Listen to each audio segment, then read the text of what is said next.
তারাবিতে কোরআনের বার্তা। বন্ধুরা, আসসালামু আলাইকুম রহমতুল্লাহ। তারাবিতে কোরআনের বার্তা অনুষ্ঠানে আপনাদের সবাইকে স্বাগতম। ১৩তম পাড়াতে আল্লাহ তাআলা কি বলেছেন তার সংক্ষিপ্ত ধারণা তুলে ধরব ইনশাআল্লাহ। দশম তারাবি। কোরআনের ১৩তম পাড়া দশম তারাবির পঠিতব্য অংশ। এতে রয়েছে সূরা ইউসুফের শেষার্ধ, সূরা রাদ ও সূরা ইব্রাহিম। দশম তারাবির পঠিতব্য সূরার ঘটনাবলী।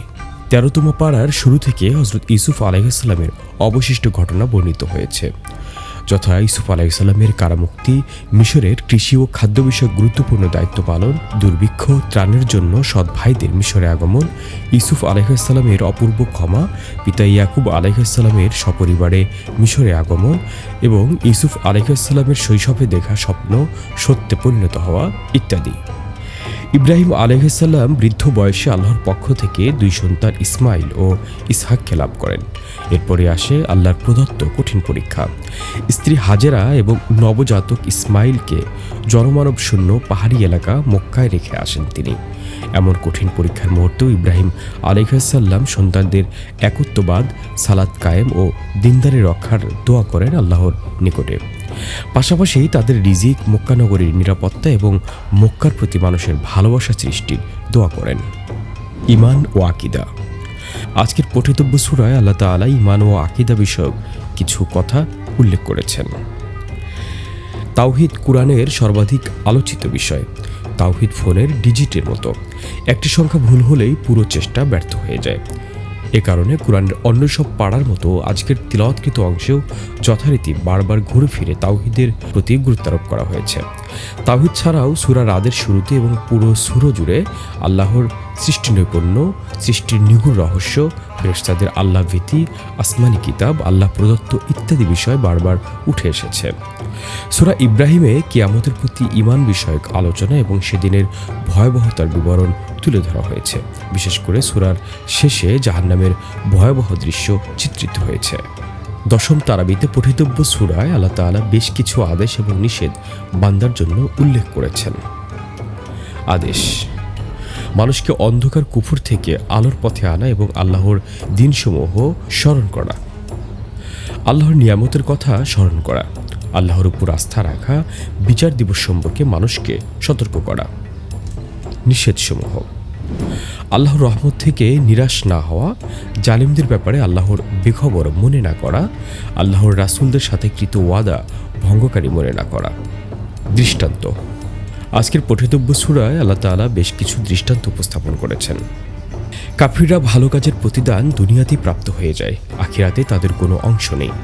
আখিরাতে তাদের ভালো কাজের পরিণতি কেমন হবে তার দৃষ্টান্ত দিয়েছেন মহান আল্লাহ সুবহানাহু ওয়া তাআলা।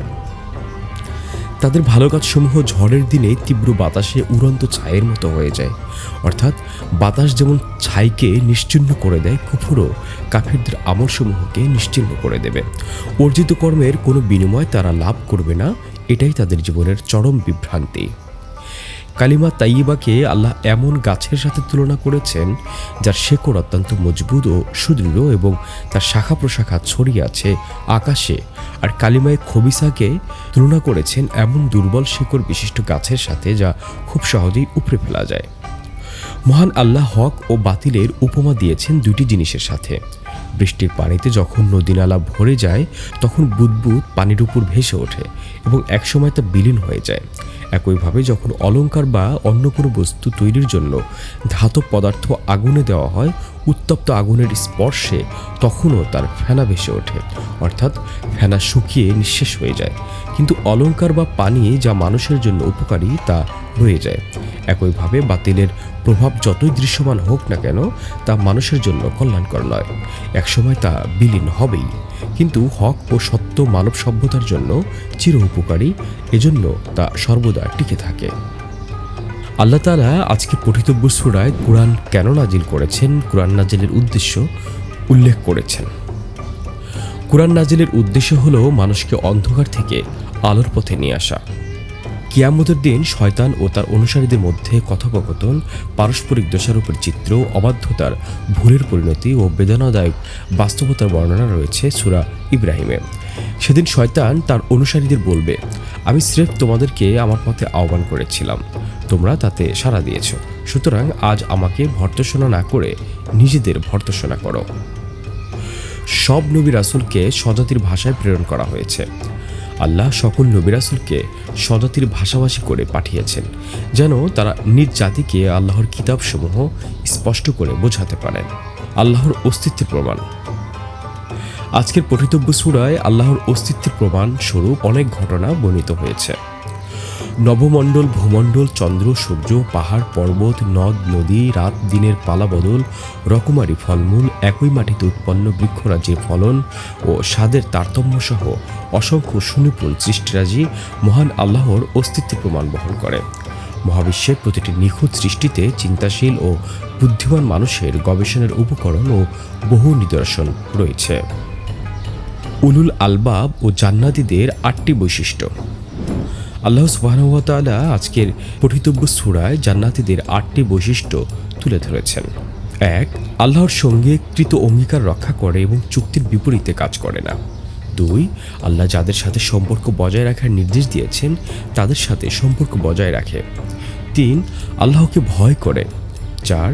পরকালের কঠিন হিসাবকে ভয় করে। 5. আল্লাহর সন্তুষ্টির জন্য সবর করে। 6. সালাত কায়েম করে। 7. প্রকাশ্যে ও গোপনে আল্লাহ প্রদত্ত সম্পদ হতে ব্যয় করে। 8. ভালো দ্বারা মন্দের প্রতিরোধ করে।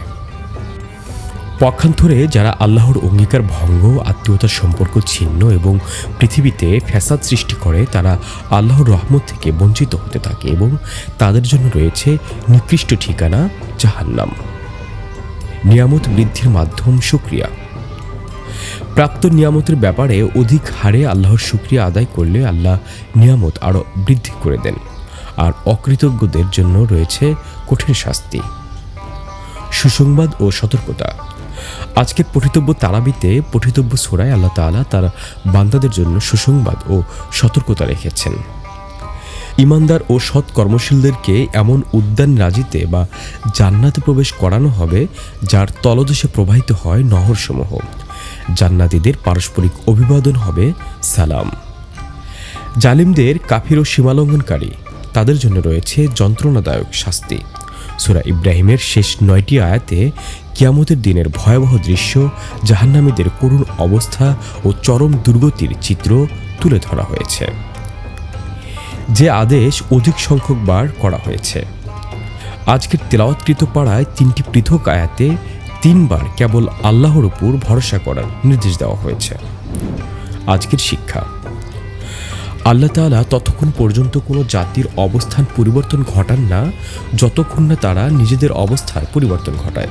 এজন্য সমাজ ও জাতিকে পরিশুদ্ধ করার জন্য আত্মসংশোধন জরুরি। কুরআনে কয়েক জায়গায় অধিক পরিমাণে আল্লাহর জিকির করতে নির্দেশ করা হয়েছে। সূরা রাদে বলা হয়েছে, আল্লাহর জিকির করলে মানসিক প্রশান্তি লাভ হয়। আল্লাহ জালেমদের সম্পর্কে বেখবর নন। তিনি তাদের কার্যকলাপ দেখছেন এবং তাদের গতিবিধি পর্যবেক্ষণ করেছেন। একটি সময় পর্যন্ত তাদের অবকাশ দেওয়া হবে, এরপর কঠিন শাস্তি তাদেরকে গ্রাস করে নেবে। অতএব জুলুম থেকে সতর্ক থাকা এবং কখনো জুলুম করে ফেললে তার প্রায়শ্চিত্ত করা অপরিহার্য কর্তব্য। বন্ধুরা, আজকে এ পর্যন্তই।